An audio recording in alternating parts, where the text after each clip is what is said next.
میں پوچھنا چاہوں گی کہ تقریباً 30 سال پہلے آپ کے خاندان کے اہم فرد مسٹر شہباز ملک نے رانا خاندان کی لاڈلی بیٹی سے دھوکے سے شادی کی تھی، اور سنا ہے آج تک وہ اس سے اپنی دشمنی نکال رہا ہے۔ تو آخر ایسا کیوں؟ قدسیہ بیگم لکڑی کی کرسی پر پرچمان تھیں، پاس ہی دانا چگتے ہوئے کبوتروں کو دانا ڈال رہی تھیں، جبکہ ان کے ذہن میں سیرت سے پوچھے گئے ایک رپورٹر کے سوال گونج رہے تھے۔ 30 سال سے انہوں نے اپنی لاڈلی بیٹی کو نہیں دیکھا تھا۔ ان کا دل بے چین تھا۔ کبوتروں کی گٹر گوں کی آواز فضا میں گونج رہی تھی۔ وہ اس عمر میں بھی کافی چاکس و چوبند تھیں۔ ان کا دل کچھ غلط ہونے کی دہائی دے رہا تھا۔ کیا وہ رپورٹر ضلع کی بات کر رہی تھی؟ کیا وہ لوگ میری ضلع کے ساتھ کچھ برا کرتے ہیں؟ نہیں، ضلع نے تو اپنی مرضی سے اپنی محبت کی شادی کی تھی۔ اگر ایسا کچھ ہوتا تو وہ یقیناً پلٹ آتی۔ وہ خوش تھی، تبھی تو اسے کبھی ہماری یاد نہیں آئی۔ بوڑھی آنکھیں یہ سب سوچتے ہوئے نمکین پانیوں سے بھر گئیں۔ ضلع کے بعد انہوں نے نمل سے اتنی محبت کی تھی جتنی ضلع سے، اور نمل نے بھی انہیں دھوکہ دے دیا تھا۔ اپنے بوڑھے کندھوں پر وہ پورے خاندان کا بوجھ اٹھائے ہوئے تھی۔ ہر کام میں ہر فیصلہ وہ سوچ سمجھ کر کرتی تھی، لیکن ان کے کیے گئے ہر فیصلے پر اب انہیں پچھتاوا سا ہو رہا تھا۔ منال اور شاویز خوش نہیں تھے، بات طلاق تک جا پہنچی تھی۔ ہناوز سالوں بعد لوٹی تھی، وہ تو الگ سے ہی معاملات میں الجھی ہوئی تھی، اور جتنا اپنے خاندان کو وہ خوش دیکھنا چاہتی تھی اتنے ہی دکھ مل رہے تھے۔ یا اللہ، میرے خاندان کی حفاظت فرما میرے مالک، آمین۔ انہوں نے دامن پھیلا کر رب کے آگے دعا کی۔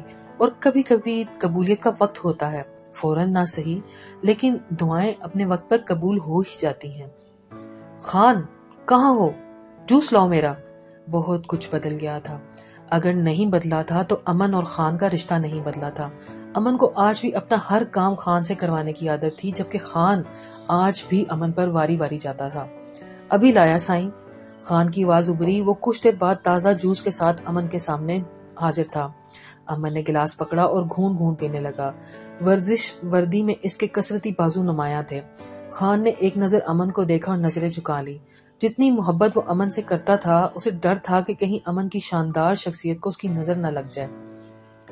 مجھے اندازہ نہیں تھا کہ یہ سیرت اتنی بے وقوف نکلے گی۔ وہ ٹی وی پر چلنے والی خبریں کچھ دن سے سن رہا تھا جو ابھی تک سرگرم تھیں۔ اسے افسوس ہو رہا تھا کہ جو سیرت نے رانا خاندان کا ساتھ دیا تھا۔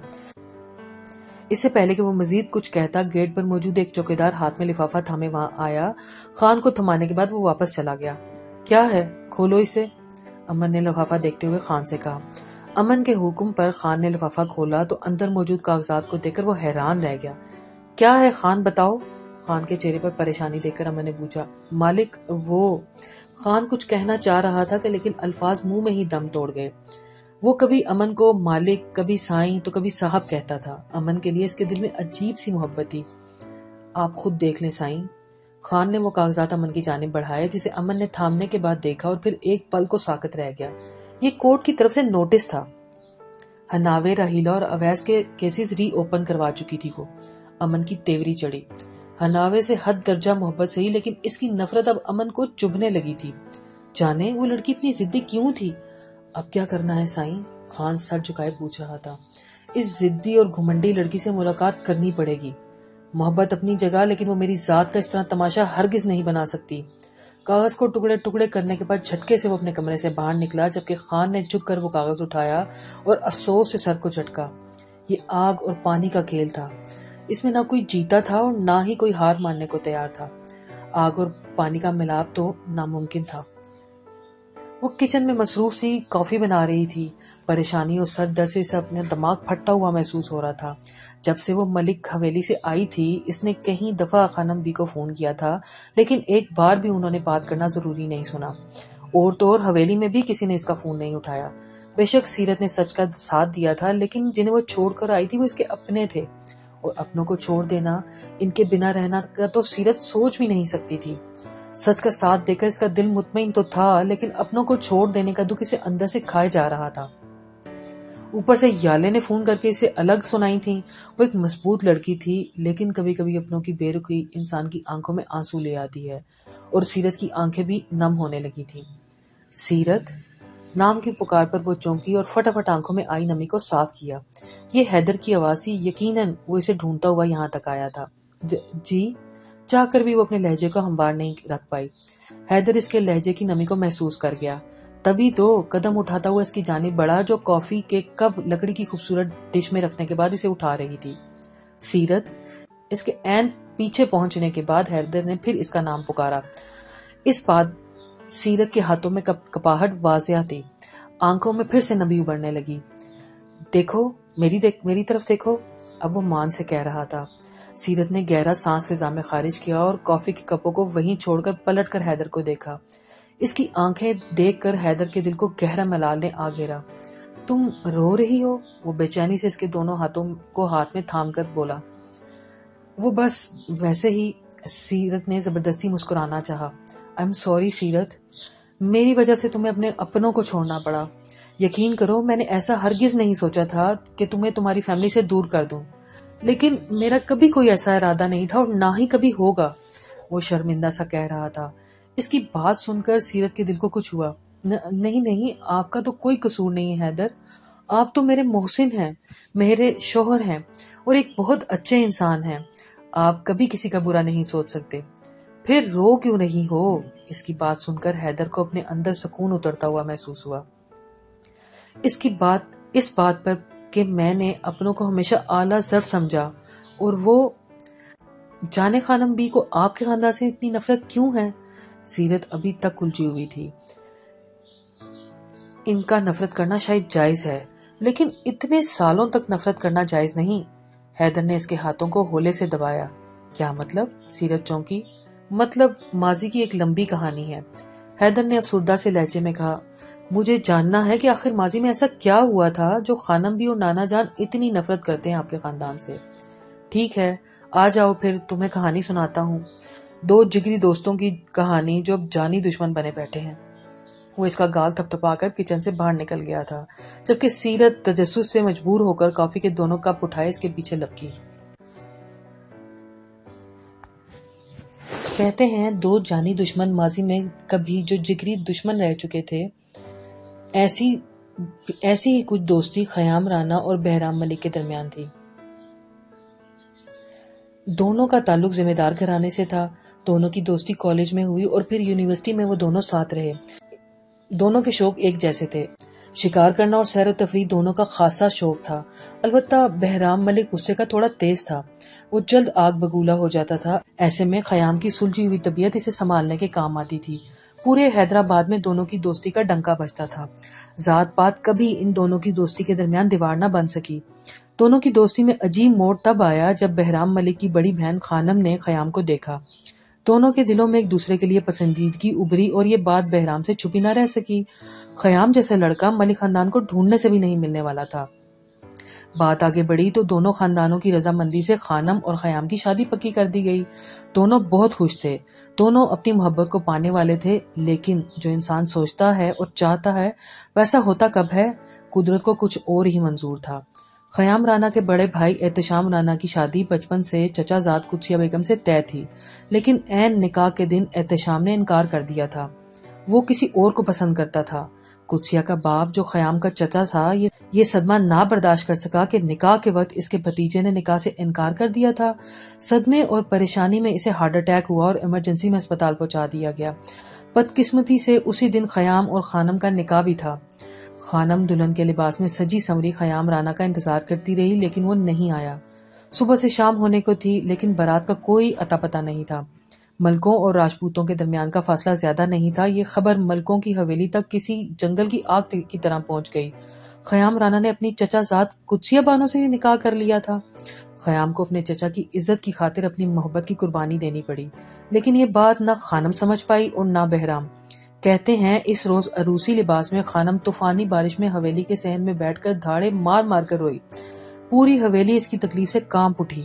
خیام رانا نے اسے دھوکہ دیا، محبت کر کے وہ شخص نبھا نہیں پایا تھا۔ اپنی بہن کی یہ حالت دیکھ کر بہرام ملک میں خیام کے لیے نفرت جاگ اٹھی۔ وہ خیام رانا کو مارنے کے لیے پہنچ گیا، لیکن راجپوتوں کی حویلی میں خیام رانا کے چچا کا اٹھتا جنازہ دیکھ کر وہ الٹے قدموں واپس لوٹ آیا۔ البتہ اب دوستی اور محبت کی جگہ نفرت نے ڈیرے ڈال لیے تھے۔ اس روز خانم بی نے قسم کھائی تھی کہ اب ان کی زندگی میں کوئی مرد نہیں آئے گا اور نہ وہ کسی پر بھروسہ کریں گی۔ وہ دن اور آج کا دن، خانم اب خانم بی کہلانے لگی تھیں۔ انہوں نے کبھی شادی نہیں کی، ساری عمر خیام رانا کی بے وفائی کو سینے سے لگا کر گزار دی۔ البتہ شدید محبت کی وجہ سے اب وہ خیام رانا سے شدید نفرت کرتی تھیں۔ قدسیہ بانو سے شادی کے بعد خیام نے بہرام اور خانم سے بات کرنے کی بہت کوشش کی کہ وہ معافی مانگ لے، لیکن دوستی دشمنی میں بدل چکی تھی، لہٰذا سب ختم ہو گیا۔ بہرام جو پہلے ہی غصے کا تیز تھا اب ظالم وڈیرا بن گیا۔ خانم بی نے تو شادی نہیں کی، البتہ بہرام ملک نے اپنی پسند سے افشاں گل سے شادی کر لی۔ بہرام ملک کے 2 ہی بیٹے تھے، شہباز ملک اور ارباز ملک، جبکہ ایک بیٹی سائمہ۔ وقت گزرتا چلا گیا، بچے بڑے ہو گئے اور اس کے ساتھ ہی دونوں خاندانوں میں دشمنی بھی بڑھتی گئی۔ قدسیہ بیگم خیام کے لیے ایک اچھی اور وفادار بیوی ثابت ہوئیں اور وقت کے ساتھ ساتھ خیام رانا کے دل میں اپنی سلجھی ہوئی طبیعت اور سمجھداری اور وفاداری کی بدولت جگہ بنانے میں کامیاب ہو چکی تھی۔ جب خیام اور بہرام کی پہلی نسل جوان ہوئی تو خانم بی نے طاق کر نشانہ مارا۔ شہباز ملک کے دل میں نفرت کا جو بیج انہوں نے بویا تھا اب وہ تناور درخت بن چکا تھا۔ بہرام ملک کی بیوی افشاں ملک زیادہ عرصہ ساتھ نہ نبھا سکی اور جوانی میں ہی اچانک موت کے باعث دار فانی سے کوچ کر گئی۔ بہرام کے 3 بچوں کی پرورش خانم بی نے کی تھی، وہ ان کے لیے ماں ہی تو تھیں۔ شہباز ملک نے ضلع سے شادی کر کے جو تماچا رانا خاندان کے منہ پہ مارا تھا اس سے خانم بی کے دل کو بہت سکون ملا تھا، لیکن وقت ہمیشہ ایک سا نہیں رہتا۔ شہباز ملک نے زلیخا سے جھوٹی محبت کے بعد ارم سے ایک شادی اور کر لی تھی اور وجہ تھی صرف اور صرف ضلع کو تکلیف دینا۔ زلیخا سے شہباز ملک کا ایک ہی بیٹا تھا ارہم، جبکہ ارم سے 2 بیٹیاں تھیں، بڑی یالے جو اپنی خوبصورتی اور ذہانت کی بدولت مشہور تھی، جبکہ اس کی چھوٹی بیٹی رابیل ملک جس میں شہباز ملک کی جان بستی تھی، جبکہ ارباز ملک اور زرمین گل کا ایک ہی بیٹا تھا امن ملک جو پورے خاندان پر بھاری تھا۔ سیرت بہرام ملک کی اکلوتی بیٹی سائمہ کی بیٹی تھی۔ سائمہ اور اس کے شوہر کا ایک حادثے میں انتقال ہو چکا تھا، اس لیے سیرت کو کبھی خانم بی کے پاس ہی پال پوس کر بڑا کیا گیا تھا۔ یالے کے لندن جانے کے بعد ارم ملک بھی اس دنیا سے کوچ کر گئی۔ یوں ملک خاندان کے سارے بچوں کی تربیت خانم بی نے کی تھی سوائے ارہم کے۔ وہ ہمیشہ اپنی ماں کے ساتھ رہا۔ زلیخا کے آنسو اور شہباز ملک سے رویہ ہمیشہ ارہم کو تکلیف پہنچاتا تھا، اسی لیے آج وہ اپنی ماں اور اپنی بیوی کے ساتھ ملک خاندان کو چھوڑ کر ایک علیحدہ دنیا بسائے ہوئے تھا۔ جہاں محبت زندہ رہتی ہے نا، وہاں نفرت جلد ختم نہیں ہوتی۔ جتنی نفرت خانم بی کو خیام رانا سے تھی، اتنی ہی اب ہناوے رانا امن ملک سے کرتی تھی۔ محبت ہو نہ ہو، لیکن نفرت خیام اور خانم کی تیسری نسل اور پیڑھی میں منتقل ہو چکی تھی۔ ارے بیٹا، میں تو کتنی بار کہہ چکی ہوں شاویز کو کہ ختم کرو یہ رشتہ، طلاق دو منال کو اور جان چھڑاؤ اپنی، لیکن وہ میری بات سنتا ہی نہیں ہے۔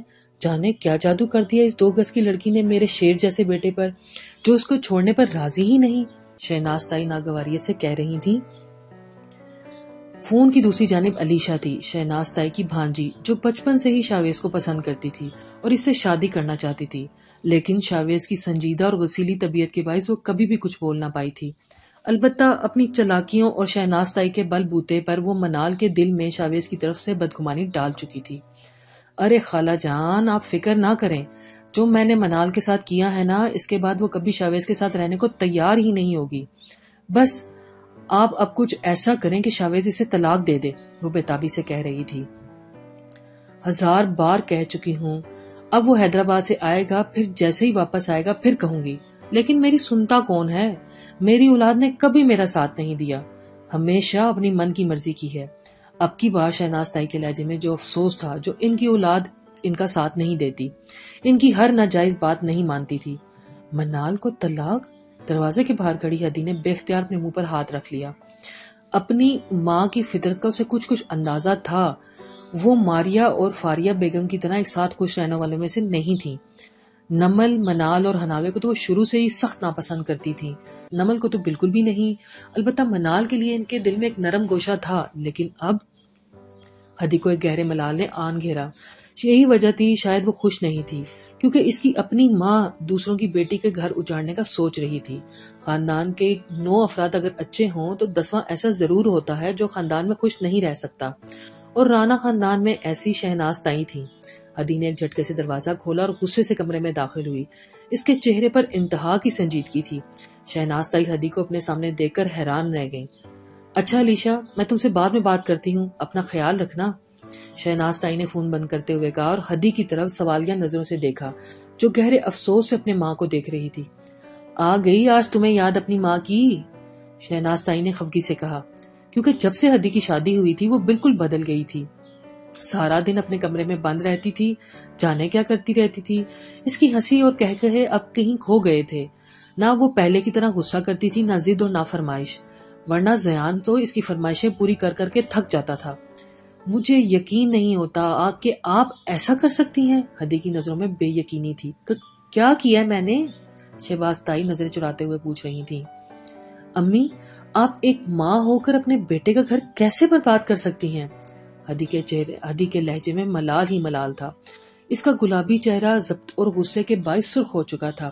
برباد نہیں، آباد کرنا چاہتی ہوں، اور منال کے ساتھ شاویز کبھی خوش نہیں رکھ سکتا۔ ان دونوں کا کوئی جوڑ ہی نہیں ہے۔ شہناز تائی نے پہلو بدلتے ہوئے نخوت سے کہا۔ ہدی کا دل کیا کہ وہ اپنا سر پیٹ لے۔ کیوں خوش نہیں رہ سکتے؟ کیا کمی ہے منال میں؟ ہدی نے تنگ آ کر پوچھا۔ وہ جانتی تھی کہ منال بچپن سے ہی شاویز کو پسند کرتی تھی اور اس کی محبت کی شدت سے وہ اچھی طرح واقف تھی، اور یہ خاموش محبت ہی تھی جو شاویز کو منال کا بنا گئی تھی۔ ہے ہی کیا اس میں؟ ایک بھولی صورت ہی ہے بس، باقی تو جیسے سب کہتے ہیں وہ بھی کر لیتی ہے۔ اٹھنے بیٹھنے کی تمیز ہی نہیں ہے اسے۔ میرا بیٹا ایک اعلیٰ تعلیم یافتہ انسان ہے جس کا تعلق سیاست سے ہے۔ منال اس کے ساتھ کہاں بھائے گی؟ ایک سیاستدان کی بیوی ڈری سہمی ہوئی اچھی لگتی ہے کیا؟ فیشن کا شوق نہیں اسے، جب دیکھو عجیب سے ہولیے میں گھومتی رہتی ہے۔ شہناز تائی نے تو کدورت کی انتہا ہی کر دی تھی۔ ہدی تو پھٹی پھٹی آنکھوں سے انہیں دیکھے جا رہی تھی۔ اپنے سامنے بیٹھی 100 برسی عورت پر شبہ ہوا کہ وہ اس کی ماں ہیں بھی یا نہیں۔ یا کیا کہہ رہی ہیں امی؟ جب نمل نے بھائی سے شادی طے ہوئی تھی تب تو آپ کو بڑا اعتراض تھا، کیونکہ پر اعتماد نمل آپ کو پسند نہیں تھی اور وہ اپنے حق کے لیے بولتی تھی۔ اس وقت آپ کو بدتمیز لگتی تھی۔ آپ کو تو منال جیسی بہو چاہیے تھی، ٹھنڈی اور نرم مزاج۔ پھر اب کیا ہوا؟ ہدی کا دل جیسے بھر آیا تھا۔ وہ جان گئی تھی کہ اس کی ماں کو علیشا پٹیاں پڑھا رہی تھی۔ مجھے بس علیشا جیسی بہو چاہیے، مجھے اللہ میاں کی گائیں جیسی لڑکیاں بالکل نہیں بھاتی۔ شہناز تائی نے دو ٹوک جواب دیا۔ میں جانتی ہوں امی، یہ آپ نہیں علیشا کی زبان ہے۔ منال جیسی بہو آپ کو دنیا میں کہیں نہیں ملنی۔ ایک بات یاد رکھیے گا، جو دوسروں کی بیٹیوں کو خوش نہیں دیکھتے نا، ان کی اپنی بیٹیاں بھی کبھی خوش نہیں رہتی۔ اللہ کی لاٹھی بے آواز ہوتی ہے امی، مکافات عمل سے ڈریں۔ بات کرتے کرتے ہدی بری طرح رو دی اور بنا کچھ سنے بھاگنے والے انداز سے کمرے سے نکل گئی۔ ہائے اللہ، اسے کیا ہو گیا؟ ہدی میری بات تو سنو۔ ہدی کی آنکھوں میں آنسو دیکھ کر شہناز تائی کا دل ہول اٹھا تھا۔ ہدی ان کی سب سے چھوٹی اور لاڈلی بیٹی تھی، جس کی ہر ضد کو انہوں نے پورا کیا تھا۔ وہ جلدی سے نہیں روتی تھی، اب وہ رو رہی تھی۔ شہناز تائی اس کے پیچھے لپکیں، لیکن تب تک ہدی اپنے کمرے میں جا چکی تھی اور دروازہ بند کر چکی تھی۔ شہناز تائی کے لاکھ دروازہ کھٹکھٹانے کے باوجود ہدی نے دروازہ نہیں کھولا تھا۔ یہ تو تھی رانا اور ملک خاندان کی کہانی اب تک کی۔ کہو کیسی لگی؟ حیدر نے اپنے ساتھ کھڑی سیرت سے پوچھا۔ وہ دونوں ٹیرس پر تھے اور حیدر پچھلے 1 گھنٹے سے ان دونوں خاندانوں کی تاریخ بتا رہا تھا، اور اب ختم ہونے پر ہمتن گوش سیرت سے سوال کیا۔ اف، اتنی خوفناک کہانی؟ سیرت جھرجری سی لے کر رہ گئی۔ اس دشمنی میں کتنے لوگوں کی زندگی برباد ہوئی، اور یہ سب اب پتہ چلا مجھے؟ اس کی بات سن کر حیدر کا بے سختہ کہا ابھرا تھا۔ میرے دادا ابو دھیمے مزاج کے آدمی ہیں۔ دشمنی کی شروعات خانم بھی اور تمہارے نانا ابو نے کی تھی، جو شہباز ملک نے نبھائی اور اب تک چل رہی ہے۔ حیدر نے دھیمے سے لہجے میں بتایا۔ جانتی ہوں۔ اب سمجھ آیا کہ خانم بھی نے شادی کیوں نہیں کی۔ مجھے کبھی کبھی لگتا تھا کہ کوئی گہرا دکھ ان کے اندر موجود ہے، جس پر انہوں نے اپنی روبدار شخصیت کا خول چڑھا کر رکھا ہوا ہے۔ وہ دکھ کیا تھا اب سمجھ آیا۔ حیدر، مجھے لگتا ہے کہ خانم بھی ابھی تک دادا جی مطلب خیام رانا کو نہیں بھول پائیں۔ سیرت نے اپنے دل کی بات کی تھی۔ سیاہ آسمان ٹمٹماتے ستاروں سے مزین تھا۔ ایسا لگتا تھا کہ جیسے سفید موتیوں سے جڑی کوئی سیاہ چادر بنگلے کے اوپر ڈھک دی گئی ہو۔ سامنے لمبی بل کھاتی سڑک دور تک جاتی نظر آ رہی تھی، جس کے دونوں جانب کھیت تھے۔ حیدر کو یہ بنگلہ بہت پسند تھا، اور اب سیرت کو بھی اس بنگلے سے عشق ہونے لگا تھا۔ یہاں کا ماحول بہت پرسکون تھا، نوکر چاکر سب کچھ تھا۔ ہاں، بھولی تو وہ واقعی نہیں، اگر بھول جاتی تو شاید یہ دشمنی بھی ختم ہو جاتی۔ حیدر نے فضا میں گہرا سانس خارج کیا۔ ہاں، لیکن وہ جیسی بھی ہیں میرے لیے میری ماں وہی ہیں. اب وہ مجھ سے ناراض ہیں تو مجھے کسی پل بھی سکون نہیں. حیدر میں کیا کروں؟ سیرت نم لہجہ میں اتنا ہی کہہ پائی تھی کہ اپنا سر جھکا گئی. اس کی اداسی حیدر کو بھی اداس کر گئی. تم فکر نہ کرو سیرت، ہر جذبے کی ایک حد ہوتی ہے جہاں پہنچ کر وہ جذبہ دم توڑ جاتا ہے. انشاءاللہ جلد ہی یہ دشمنی بھی اپنے انجام کو پہنچ جائے گی. سب ٹھیک ہو جائے گا انشاءاللہ. حیدر نے اپنا بازو اس کے کندھے کے گرد پھیلاتے ہوئے اسے حوصلہ دیا اور اس کی بات پر سیرت نے صدق کے دل سے آمین کہا. ہر انسان کی کچھ کمزوری ہوتی ہیں رحمان بھائی، اور ہمیں اپنی دشمن کی طاقت اور کمزوریوں دونوں سے اچھے طریقے سے واقف ہونا چاہیے. رحمان بھائی اور حناوے دونوں اس وقت اسٹڈی روم میں تھے. وہ ہمیشہ کی طرح جینز پر لمبا کرتا پہنے ہوئی تھی، بال پونی میں قید تھے اور دوپٹہ کندھوں پر پھیلایا ہوا تھا. پاؤں جوتیوں میں قید تھے. وہ اسی حلیے میں رہتی تھی جیسے ابھی کسی پہاڑ کی چوٹی کو سر کرنے جا رہی ہو. سامنے دیوار پر ایک بڑا سا بورڈ آویزا تھا جس پر پورے ملک خاندان کی تصویریں چسپاں تھیں. درمیان میں سب سے بڑی تصویر امن ملک کی تھی. امن ملک کی کیا کمزوری ہے؟ رحمان بھائی نے سوچ انداز میں پوچھا. وہ دونوں وکیل تھے اور جہاں دو وکیل جمع ہو جائیں اور ان کے شاطر پن کو دیکھتے ہوئے شیطان بھی وہاں سے کھسک جاتا ہے. اور حناوے رانا تو اب اکیلی ہی کسی قیامت سے کم نہیں تھی. وہی جاننے کی کوشش کر رہی ہوں، لیکن امن ملک کی طاقت وہ خود ہے. اس کا دایاں بازو خان ہے. حناوے نے خان کی تصویر پر سرخ مارکر سے گول دائرہ بناتے ہوئے سنجیدہ سے لہجے میں بتایا. واقعی یہ سچ تھا کہ امن ملک تک پہنچنے کے لیے راستے میں ایک مضبوط دیوار کو سر کرنا پڑتا تھا. وہ ڈھالتا خان جو سائے کی طرح امن کے پیچھے رہتا تھا. یوں تو پورا خاندان ہی طاقتور تھا اور ہر حال میں امن کا ساتھ دے گا، لیکن جو خان کے ساتھ قدم سے قدم ملا کر کھڑی ہوگی وہ یال ملک تھی، جو امن ملک سے بے تحاشا محبت کرتی تھی. اس کے لیے وہ کسی حد تک بھی جا سکتی تھی. یال ملک کی کمزوری امن ملک ہے، البتہ امن ملک کی کمزوری اس کا دوست. حناوے بات ادھوری چھوڑ گئی. وہ امن ملک کی کمزوری نہیں پکڑ پا رہی تھی. بالکل نہیں. قدیر امن کا دوست ہے، اس کی پیروی کرنے والا، لیکن اس کی کمزوری نہیں. اور پورے خاندان میں سے ایسا کوئی شخص نہیں ہے جو کہ امن ملک کی کمزوری ہو. رحمان بھائی نے پرسوچ انداز میں جواب دیا. پھر امن ملک کی کیا کمزوری ہے؟ حناوے مارکر کو میز پر پھینکتے ہوئے بڑبڑائی. امن ملک کو پھنسانا اتنا آسان نہیں تھا. تم رحمان بھائی کی بات پر چونک کر حناوے نے انہیں دیکھا جو پہلے ہی عجیب سی چمک لیے اسے دیکھ رہے تھے. حناوے نے آنکھوں ہی آنکھوں میں جیسے کچھ سوال کیے تھے. ہاں، امن ملک کی ایک ہی کمزوری ہے اور وہ ہے حناوے رانا. رحمان بھائی نے پتے کی بات کی تھی. حناوے رانا کے دل کی دھڑکن بے ساختہ تیز ہوئی تھی. ہاں، وہیں پر میرا نشیمن ہے، تتلیوں کا جہاں بسیرا ہے. آج میں بھی سنور کر نکلی ہوں، آج پھولوں کا رنگ بھی گہرا ہے. وہ ایک خاص مقصد کے لیے تیار ہو کر آئی تھی. سیاہ چشمہ آنکھوں پر لگاتے ہوئے وہ ڈرائیونگ سیٹ سے نیچے اتری تھی. گردن اٹھا کر اپنے سامنے کھڑے ایک عالی شان ریسٹورانٹ کو دیکھا جو امن ملک کا پسندیدہ ریسٹورانٹ تھا. وہ اکثر نہیں بلکہ روزانہ اسی ریسٹورانٹ میں لنچ کیا کرتا تھا. سفید رنگ کے لباس میں وہ آج کسی پر بجلی گرانے آئی تھی. جانتی تھی کہ امن ملک نے پہلی بار اسے سفید رنگ کے کپڑوں میں ہی ملبوس دیکھا تھا اور آج تقریباً 5.5 سال بعد وہ اسے دیکھنے والا تھا. اگر حناوے رانا امن ملک کی کمزوری تھی تو حناوے اب اس کمزوری کا فائدہ اٹھانے والی تھی. دل میں اٹھتی نفرت کی گہری لہروں کو اس نے اپنے اندر دبایا اور مضبوط قدم اٹھاتی ہوئی ریسٹورانٹ کے اندر چلی گئی. اندر داخل ہونے کے بعد اس نے ایک طائرانہ نظروں سے ارد گرد کے ماحول کا جائزہ لیا. لوگ کھانے پینے اور خوش گپیوں میں مشغول تھے. کچھ سوچتے ہوئے حناوے ایک کونے والے میز کا انتخاب کر کے خاموشی سے جا کر وہاں بیٹھ گئی. چشمہ اتار کر اس نے میز پر رکھا اور ویٹر کو اشارہ کیا. ایک گلاس پانی ملے گا؟ غصے کو کم کرنے کا سب سے مؤثر طریقہ ٹھنڈا پانی ہے. حناوے اب حکمتوں پر عمل کرتی تھی. اگر اس کے لباس پر نظر دوڑائی جائے تو وہ سیاہ جینس پر گھٹنوں تک آتی سفید رنگ کی شرٹ میں ملبوس تھی. بال ابھی بھی پونی میں قید تھے جو پیچھے سے کمر پر بکھرے ہوئے تھے.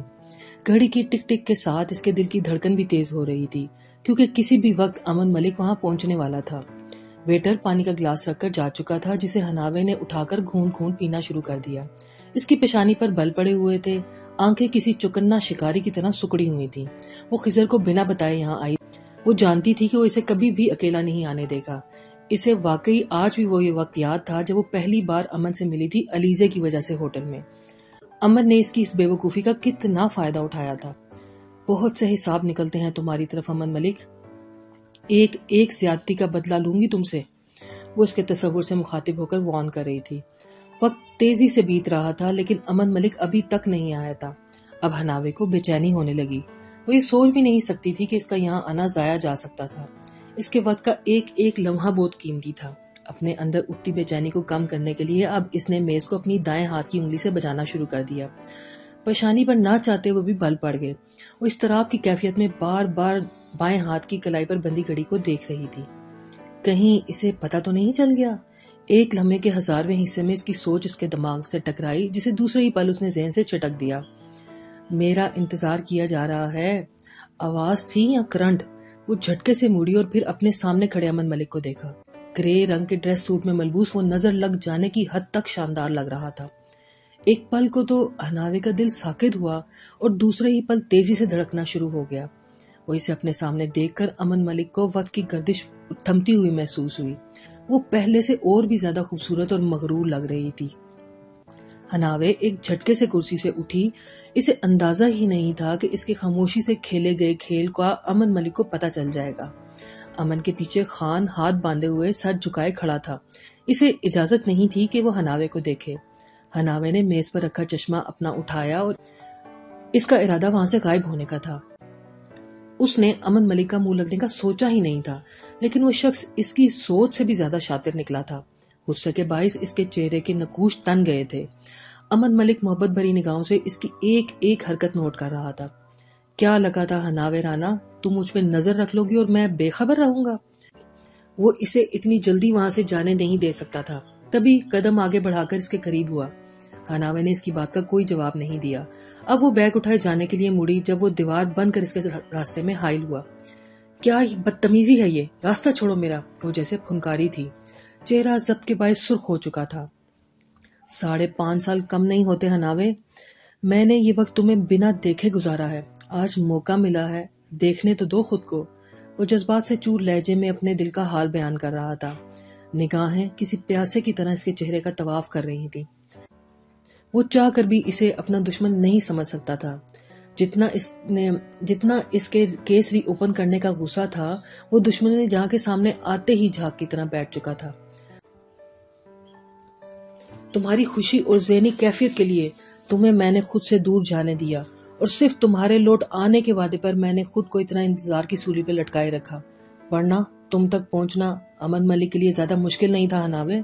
وہ اس کا ہاتھ تامنا چاہ رہا تھا، جبکہ حناوے بدک کر پیچھے ہٹی۔ وہ حرف حرف سچ بول رہا تھا، لیکن پرواہ کس کو تھی؟ جانتا تھا تم لوٹ آؤ گی، اور یہ بھی جانتا تھا کہ تم نے مجھ پر نظر رکھی ہوگی، اور میں یہ بھی جانتا ہوں کہ تم یہاں آئی ہوگی، لیکن کیا تم جانتی ہو میں ہر روز صبح شام یہاں آنے پر تمہارا انتظار کرتا ہوں، صرف تمہیں ایک نظر دیکھنے کے لیے۔ ریسٹوران میں موجود لوگ اب امن ملک کو پہچان گئے تھے۔ جیسے جیسے لوگوں کی نظریں اس پر پڑ رہی تھیں، وہ مارے اشتیاق کے اس کے گرد اکٹھے ہو رہے تھے۔ وہ دونوں اب ہجوم میں گر گئے تھے۔ وہ بول رہا تھا، لوگ دم سادے سن رہے تھے، جبکہ حناوے کو تو اپنا دل رکتا ہوا سا محسوس ہوا۔ وہ یہ کیسے بھول گئی تھی کہ مد مقابل امن ملک تھا۔ اپنی بکواس بند رکھو مسٹر امن ملک، ورنہ انجام کے ذمہ دار تم خود ہوگے، وہ اب خود پر قابو پاتے ہوئے بولی۔ انجام کی پرواہ کس کو ہے؟ میں تو صرف اتنا کہنا چاہتا ہوں کہ سالوں پہلے میں اپنی جان تمہارے پاس ہتھیلی پہ لیے آ گیا تھا، اور آج بھی میری جان حاضر ہے حناوے۔ صرف اور صرف تمہیں حق ہے، تم جب چاہو اسے لے سکتی ہو، لیکن یہ کورٹ کچہری، یہ کیس، یہ قانون کی لڑائیاں، یہ سب مجھے پسند نہیں۔ کیوں اپنا اور میرا وقت ضائع کر رہی ہو؟ مجھ سے بدلہ لینا ہے تو گولی مار دو مجھے، بالکل اسی رات کی طرح، 5.5 سال پہلے جیسے تم نے ماری تھی۔ لیکن میری وہی شرط ہے، میں بچ گیا تو تمہیں میرا ہونا پڑے گا۔ وہ 5.5 سال سے دل میں دبے جذبات کا اظہار کر رہا تھا۔ وہ واقعی انتہا کا بے باک اور لاپرواہ تھا۔ عوام دیکھ رہی تھی، لیکن اسے ذرا برابر فرق نہیں پڑتا۔ حناوے نے نظر اٹھا کر لوگوں کے ہاتھوں میں موبائل دیکھے تھے، یقیناً ان کی ویڈیو بن رہی تھی۔ اب حناوے کو اپنی غلطی کا احساس ہو رہا تھا، اسے واقعی نہیں آنا چاہیے تھا، جبکہ امن کی نگاہیں اس کے بے چین سے چہرے پر جمی ہوئی تھیں۔ وہ اس کی پریشانی کو بھانپ چکا تھا۔ بولو، کب دوں تمہیں اپنی جان؟ وہ سراپا سوال تھا۔ ہجوم میں سے کسی نے سیٹی بجائی۔ دبی دبی سی سرگوشیاں اور ہنسی کی آوازیں حناوے صاف سن سکتی تھی، اور حناوے کی برداشت تو اب جواب ہی دے چکی تھی۔ جسٹ شٹ اپ اوکے، تم جیسے گھٹیا انسان کو مار کر میں اپنے ہاتھ نہیں گندے کرنا چاہتی. تم سے حساب قانون لے گا ان سب لوگوں کا جن کی زندگیوں کے ساتھ تم نے کھیلا ہے. سمجھ آئی؟ اب وہ غصے سے دھاڑ رہی تھی. ہجوم کو تو جیسے سانپ سونگ گیا. لوگ اچنبے سے حناوے رانا کو دیکھ رہے تھے جو امن ملک جیسے انسان پر چلا رہی تھی، جو اپنی جان اس کے قدموں پر بچھانے کو تیار تھا. کون ہے یہ پاگل لڑکی؟ یہ کیا ہے؟ امن ملک نے پہلی بار کسی کو پرپوز کیا تھا. ہر طرف سے عجیب و غریب سوال تھے. لوگ حناوے رانا کو نہیں جانتے تھے، البتہ امن ملک سے سب واقف تھے.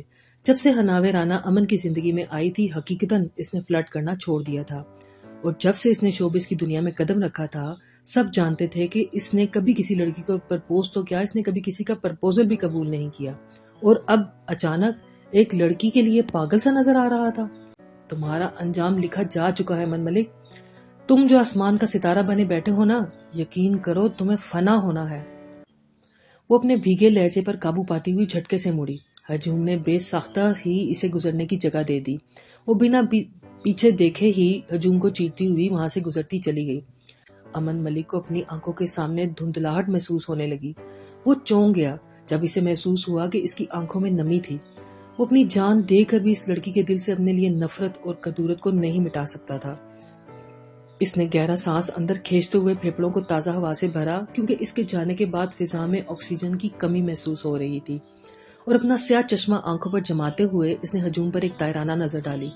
سر آٹوگراف، سر ایک سیلفی ہو جائے پلیز. عوام اب بے ساختہ اس کی جانب لپک رہی تھی جسے اکیلے خان ہی سنبھال رہا تھا. اگر ہماری ایک بھی ویڈیو سوشل میڈیا پر اپلوڈ ہوئی یا مجھے کسی اور جگہ دکھائی دی تو یقین جانو اگلے دن اس انسان کی موت کی نیوز پیپر میں ہیڈ لائن ہوگی. وہ انتہائی شفاف لہجے میں کہتا ہوا ہجوم کی جان نکال چکا تھا. کچھ لوگوں نے تو ڈر کی وجہ سے وہیں اپنے موبائل سے ویڈیو ڈیلیٹ کر دی تھی. البتہ کچھ لوگ کسی نایاب چیز کی طرح وہ ویڈیو اپنے پاس رکھنا چاہتے تھے. چلو خان، اس نے حکم دیا، اور پھر وہ دونوں بھی ریسٹورانٹ سے نکل کر چلے گئے. پیچھے سے تو جیسے ریسٹورانٹ کی ساری رونق ہی مدھم پڑ گئی تھی. آج صبح سے ہی قدسیہ بیگم کا دل بے چین تھا. پچھلے کچھ دنوں سے ذلے انہیں بہت یاد آ رہی تھی، لیکن وہ چاہ کر بھی اسے نہ مل سکتی تھی اور نہ رابطہ کر سکتی تھی، کیونکہ ان کے شوہر کو یہ بات پسند نہیں تھی. وہ ذلے سے اپنے تمام تر رشتے ناتے 30 سال پہلے ہی توڑ چکے تھے. ان کے نزدیک ان کی بس 2 ہی بیٹیاں تھیں، لیکن قدسیہ بیگم وہ تو ماں تھی نا. وہ چاہ کر بھی اپنے دل کو خیام رانا جیسا نہیں بنا سکتی تھی. کچھ دیر دل و دماغ کی جنگ کے بعد آخر دماغ ہار گیا اور ممتا جیت گئی. انہوں نے کامتے ہاتھوں سے نمل کا نمبر ملایا. دل تیزی سے دھڑک رہا تھا. 1-2 بیل جانے کے بعد فون ریسیو کر لیا گیا. السلام علیکم اماں جان، یہ آپ ہی ہیں نا؟ میں کوئی خواب تو نہیں دیکھ رہی؟ آپ ہی نے مجھے فون کیا ہے نا؟ نمل کی بے چین سی آواز اسپیکر پر ابھر رہی تھی. قدسیہ بیگم کی آنکھیں نم ہونا شروع ہو گئیں. کیسی ہو نمل میری بچی؟ وہ چاہ کر بھی اپنا لہجہ ہموار نہیں رکھ پائیں اور رو دیں. میں بالکل ٹھیک ہوں اماں جان، آپ پلیز مت روئیں. نمل کا لہجہ بھی بھیگ گیا. ذلے کیسی ہے؟ سالوں بعد اپنی بیٹی کا نام زبان پر آیا تھا. نمل کو تو حیرت کا ایک اور جھٹکا لگا. وہ بے یقینی سے فون دیکھ رہی تھی. یقیناً زلیخا پھپھو کی دعائیں رنگ لے آئی تھیں. پھپھو؟ ہاں وہ ٹھیک ہیں، بہت یاد کرتی ہیں آپ سب کو. میں ابھی آپ سے بات کرواتی ہوں. وہ موبائل تھامے زلیخا پھپھو کے کمرے کی جانب بڑھی، جبکہ قدسیہ بیگم کی آنکھ سے ایک آنسو چھلک کر جھولی میں جا گرا. ابھی حناوے کو گھر پہنچے کچھ ہی دیر گزری تھی جب اس کے موبائل پر بجنا شروع ہو گیا. وہ بے چینی سے کمرے میں ٹہل رہی تھی. اس کی پہلی چال کس حد تک ناکام ہوئی تھی؟ البتہ کامیاب تو وہ ہو ہی چکی تھی. جیسی حالت وہ امن کی دیکھنا چاہتی تھی اس کی حالت بالکل ویسی ہی تھی. البتہ اسے حناوے کی چال کا پتہ چل گیا تھا. لیکن حناوے کو کیا مات ہوئی تھی؟ رنگ ٹون کی آواز سے تنگ آ کر حناوے نے موبائل اٹھایا. اس کی توقع کے عین مطابق خضر کا فون تھا. جانتی تھی یہ خبر سب سے پہلے اس تک ہی پہنچے گی. ہیلو. وہ بات نہیں کرنا چاہتی تھی لیکن اس وقت نظر انداز بھی نہیں کر سکتی تھی. حناوے تم ٹھیک تو ہو نا؟ خضر کی پریشان سی آواز ابھری. ہاں میں ٹھیک ہوں. حناوے نے اپنے تنے اعصاب کو ڈھیلا چھوڑا. وہ چاہ کر بھی خضر سے دور نہیں بھاگ سکتی تھی. امن سے ملنے گئی تھی؟ اب وہ خفگی بھرے لہجے میں پوچھ رہا تھا. ملنے نہیں گئی تھی، ملاقات ہو گئی. حناوے نے ایک گہرا سانس فضا میں خارج کرتے ہوئے جواب دیا. بیٹھ جاؤ، اب تھک جاؤ گی ٹہل ٹہل کر. وہ پرسکون سے لہجے میں کہتا ہوا حناوے پر گویا دھماکہ سا کر گیا تھا۔ حناوے نے بے اختیار ہی ارد گرد دیکھا تو اپنے کمرے میں وہ اکیلی تھی۔ پھر خضر کو کیسے پتا چلا؟ زیادہ پریشان ہونے کی ضرورت نہیں ہے حناوے، میں جانتا ہوں پریشانی میں تمہیں ٹہلنے کی عادت ہے۔ وہ اس کے بارے میں اتنا کیسے جان گیا تھا؟ حناوے پوچھنا چاہتی تھی لیکن الفاظ دم توڑ گئے۔ خیر تم مجھے بتا سکتی تھی حناوے کہ تم ایسا کچھ کرنا چاہتی ہو، اتنا تو میرا حق ہونا چاہیے نا۔ وہ نہ چاہتے ہوئے بھی کچھ شکوہ سا کر گیا تھا۔ حناوے کو پل بھر کا ملال ہوا لیکن پھر اگلے ہی پل وہ خود پر قابو پا چکی تھی۔ یہ میری اور امن ملک کی جنگ ہے، آپ کب تک اس جنگ میں پستے رہیں گے اور میں کیوں اپنے ساتھ آپ لوگوں کو بھی پریشان کروں؟ وہ متوازن لہجے میں سوچ سمجھ کر بول رہی تھی۔ چہرے پر تکان کے اثرات نمایاں تھے، وہ ذہنی اور جسمانی طور پر تھکاوٹ کا شکار تھی۔ جب سے آئی تھی سوچ اور وچار اور کام میں لگی ہوئی تھی۔ لوگ؟ کیا میں لوگوں میں شامل ہوں؟ خضر کا سوال بے ساختہ تھا۔ حناوے لاجواب ہو چکی تھی۔ سمجھ نہیں آ رہا تھا کہ خضر کو کیسے مطمئن کرے، اور اسے یہ سمجھ بھی نہیں آ رہا تھا کہ وہ اتنا بدل کیوں گیا ہے۔ اتنی نرم مزاجی اس کے لہجے میں کہاں سے آ گئی تھی؟